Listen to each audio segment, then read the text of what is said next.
Welcome to my class. আজ আমরা 8 থেকে 8, 9, 10, 11, 12 এবং এই 16 নম্বর এই অঙ্কগুলো করব। এর আগের ভিডিওতে আমরা আগের অঙ্কগুলো করে নিয়েছি। তোমরা দেখে না থাকলে তোমরা অবশ্যই কিন্তু দেখে নেবে। দেখো 8 নম্বর অঙ্কটি কি বলছে, সমবাহু ত্রিভুজের 3টি কোণের অনুপাত লিখি। সমবাহু ত্রিভুজের 3টি কোণের অনুপাত আমাকে লিখতে বলেছে। আমাকে জানতে হবে সমবাহু ত্রিভুজের 3টি কোণ কত ডিগ্রি। দেখো সমবাহু ত্রিভুজ, যে ত্রিভুজের 3টি বাহুর দৈর্ঘ্য সমান, তো মনে রাখবে সমবাহু ত্রিভুজের 3টি কোণ হবে তোমার 60 ডিগ্রি, 60 ডিগ্রি, 60 ডিগ্রি, মানে প্রতিটা কোণ হবে তোমার সূক্ষ্ম কোণ। তাহলে সমবাহু ত্রিভুজের প্রতিটি কোণের মান হচ্ছে 60 ডিগ্রি, 60 ডিগ্রি, 60 ডিগ্রি। বুঝতে পারলে তো? তাহলে লিখবো সমবাহু ত্রিভুজের 3টি কোণের অনুপাত।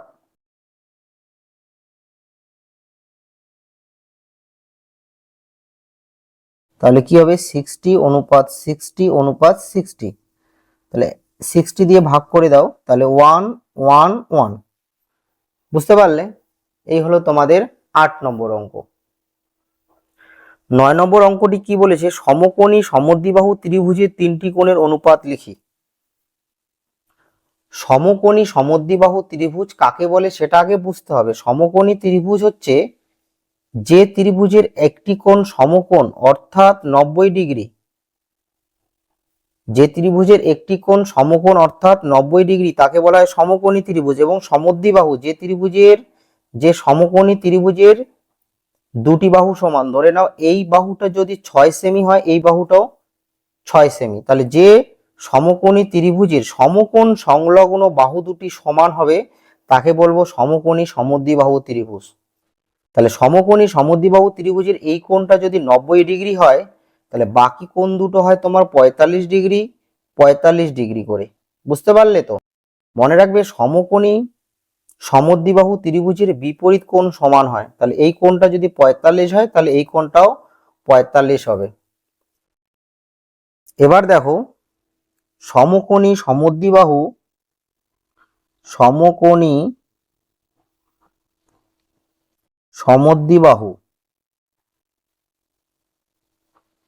ত্রিভুজের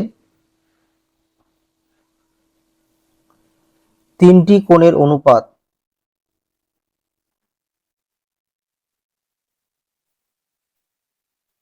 তিনটি কোণের অনুপাত কি হবে, 90 degree, 60 degree, 45 degree, 45 degree, 45 degree এরকম হবে। এটা হবে তোমার 90 ডিগ্রি এবং বাকি দুটো হবে তোমার 45 ডিগ্রি 45 ডিগ্রি। তাহলে 45 দিয়ে যদি আমরা ভাগ করি, 2 45 90, 45 কো 45, 45 কো 45, তাহলে সমকোণী সমদ্বিবাহু ত্রিভুজের 3টি কোণের অনুপাত পেলাম 2 অনুপাত 1 অনুপাত 1। এবার তোমরা যদি এভাবে লিখে করো যে 45 অনুপাত 45 অনুপাত 90, এভাবে লিখলেও কিন্তু হবে। তাহলে এভাবে যদি তোমরা লিখো কোন তিনটি, তাহলে তোমাদের অনুপাত দাঁড়াবে 45 কো 45, 45 কো 45, 2 45 90, তাহলে তোমাদের অনুপাত দাঁড়াবে 1 অনুপাত 1 অনুপাত 2। আর তোমরা যদি 90 45 45 লেখো তাহলে তোমাদের অনুপাত দাঁড়াবে এভাবে। এটা তোমরা এভাবেও লিখতে পারো, এভাবেও লিখতে পারো।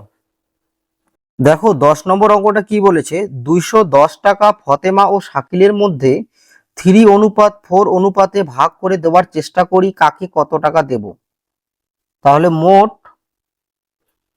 মোট হচ্ছে তোমার 210 টাকা, তাই তো? ফতেমা অনুপাত শাকিল কি অনুপাতে ভাগ করে দেব, 3 অনুপাত 4। তা লিখবো ফতেমা পাবে, তাহলে 210 গুণ, যেহেতু আমি এই 210 টাকা দুইজনকে সমান এই অনুপাতে ভাগ করব, তাই এবার কিন্তু অনুপাত আমাকে যোগ করতে হবে। তাহলে ফতেমার অনুপাত কত, 3, আমি যারটা বের করব তার অনুপাত উপরে রাখবো আর নিচে অনুপাত দুটো কি করব, যোগ, এত টাকা। এটা তাহলে 210 গুণ 7 উপরে হবে তোমার 3 টাকা, তাহলে 3 সাথে 21 আর 0, তাহলে 3 তিরিকে কত হয় 9, 90 টাকা।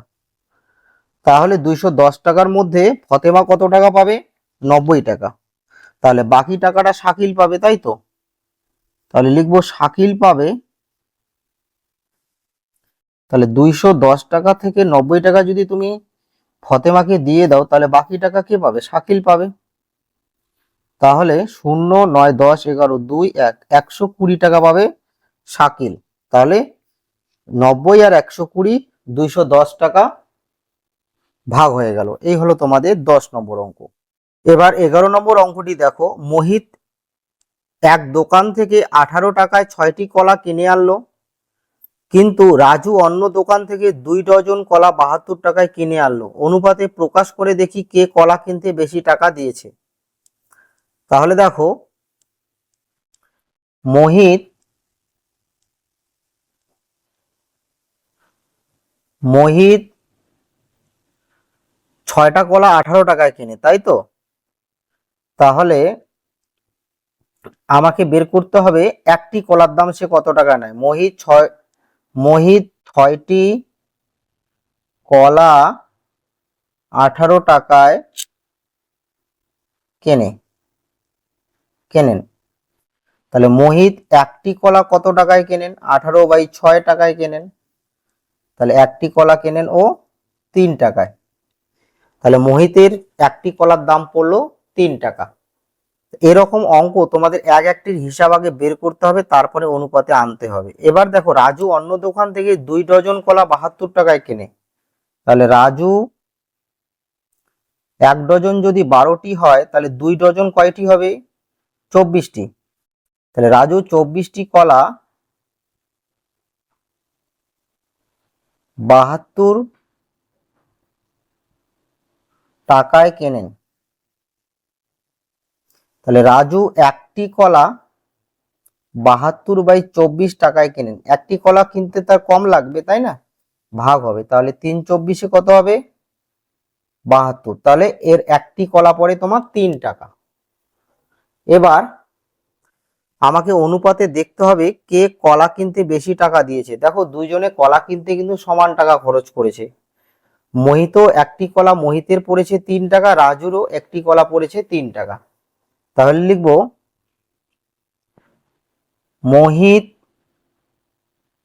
মোহিতের কলার দাম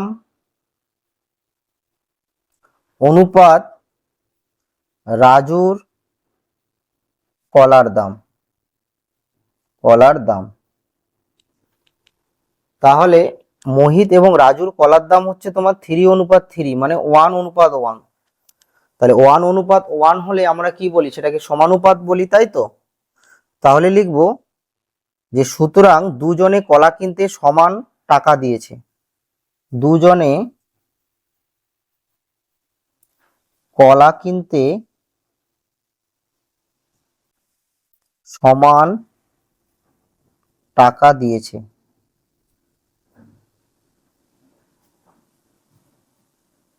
এই হলো তোমাদের 11 নম্বর অঙ্ক। 12 নম্বর অঙ্কটি দেখো। আমাদের স্কুল থেকে আয়েশা ও কামালের বাড়ি যথাক্রমে 1 কিমি ও 600 মিটার দূরে। আজ আয়েশা ও কামাল বাড়ি থেকে যথাক্রমে 20 মিনিটে ও 12 মিনিটে স্কুলে এসেছে। অনুপাতে প্রকাশ করে দেখি ওরা একই সময়ে না একজন আগে স্কুলে এসেছে। তাহলে দেখো, ধরে নাও এটা আয়েশার বাড়ি। আয়েশার বাড়ির থেকে স্কুলের দূরত্ব হচ্ছে তোমার 1 কিমি, মানে 1000 মিটার।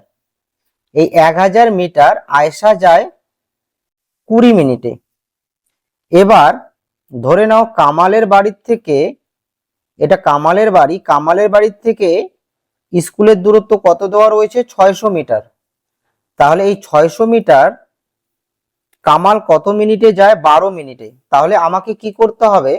প্রথমে আমাকে দেখতে হবে যে 1 মিনিটে সে আয়েশা কত দূর যায়, 1 মিনিটে কামাল কত দূর যায়, সেটা আগে আমাকে বের করতে হবে। তাহলে দেখো, আয়েশা 20 মিনিটে যায়। আয়েশা 20 মিনিটে যায় 1000 মিটার, আয়েশা 1 মিনিটে যায় 1000/20 মিটার, তাহলে 0 0 কেটে দাও, 2 50 100, তাহলে 1 মিনিটে আয়েশা যায় 50 মিটার। এবার কামাল, কামাল 600 মিটার যায় 12 মিনিটে, তাহলে লিখবো কামাল 12 মিনিটে যায় 600 মিটার, তাহলে কামাল 1 মিনিটে যায় 600/12 মিটার, তাহলে 5 12 60 50, তাহলে 50 মিটার যায় কামাল 1 মিনিটে। তাহলে আয়েশার দূরত্ব অনুপাত কামালের দূরত্ব,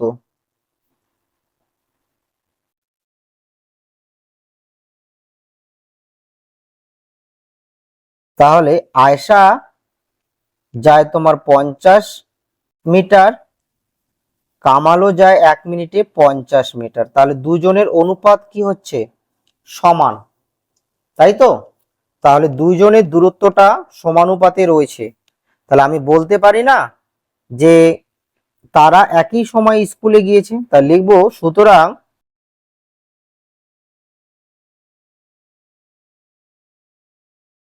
16 নম্বর অঙ্কটা দেখো, আমার বন্ধু প্রিয়ার উচ্চতা 160 সেমি ও তার মায়ের উচ্চতা 170 সেমি, আবার প্রিয়ার ওজন 40 কিগ্রা ও তার মায়ের ওজন 42.5 কিগ্রা, তাদের উচ্চতার সাথে ওজন সমানুপাতে আছে কিনা দেখি। তাহলে দেখো প্রিয়ার উচ্চতা ও তার মায়ের উচ্চতা, তাহলে প্রথমে আমরা উচ্চতার অনুপাত বের করব, তাহলে লিখব প্রিয়ার উচ্চতা অনুপাত তার মায়ের উচ্চতা,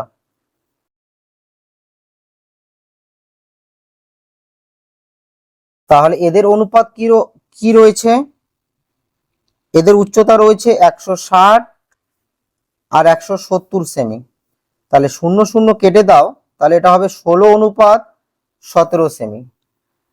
দেখো আমরা যদি অনুপাতকে ভগ্নাংশে লিখি তাহলে কিন্তু আমরা 0 0 কেটে দিতে পারবো কি পারবো না? তাহলে এটা হবে তোমার 10-এর ঘর দিয়ে, দেখো 10-এর ঘর দিয়েও তোমরা ভাবতে পারো, তাহলে 10 16 160 আর 10 17 170। এবার ওজনের অনুপাত বের করব, তাহলে লিখবো প্রিয়ার ওজন অনুপাত তার মায়ের ওজন, তাহলে প্রিয়ার ওজন হচ্ছে তোমার 40 কিগ্রা, তার মায়ের ওজন হচ্ছে 42.5 কিগ্রা। এবার তোমাদের আগের ক্লাসে আমি শিখেছি কিভাবে দশমিককে তুলতে হয়। দেখো এইদিকে দশমিকের পরে কয়টি অঙ্ক রয়েছে? একটি, তাহলে এইদিকে একটি শূন্য পাবে, তার মানে এটা হবে তোমার 400, এটা হবে তোমার 425। তোমরা যদি ভগ্নাংশ হিসাবে দেখে নাও, দেখো নিচের যদি আমরা দশমিকটা তুলতে যাই তাহলে উপরে দশমিকের পরে যতগুলো অঙ্ক আছে একের পরে ততগুলো শূন্য হবে, তাই তো? তাহলে কি হবে এটা? এটা হবে তোমার 400 আর এটা হবে তোমার 425, তাহলে তোমরা ডাইরেক্ট কিন্তু এভাবে করতে পারো। এবার দেখো 5-এর ঘর দিয়ে 5 80 হবে তোমার 400, আর 5 দিয়ে 5 8 40, 5 5 25 85, তাহলে 5 16 80, 5 17 85। তাহলে আমি দেখতে পাচ্ছি প্রিয়ার উচ্চতা ও তার মায়ের উচ্চতার অনুপাত প্রিয়ার ওজন ও তার মায়ের ওজনের অনুপাত সমান। তাহলে আমি লিখতে পারি যে সুতরাং তাদের উচ্চতার সাথে ওজন সমানুপাতে আছে, তাদের উচ্চতার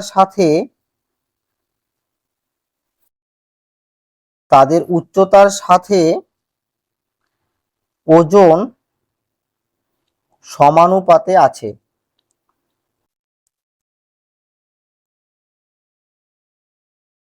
এই হলো তোমাদের 16 নম্বর অঙ্ক।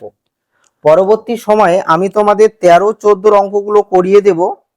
যারা আমার চ্যানেলে নতুন, আমার ক্লাসগুলো ভালো লাগলে তোমরা অবশ্যই ক্লাসগুলো লাইক দেবে এবং চ্যানেলটি সাবস্ক্রাইব করে রাখবে।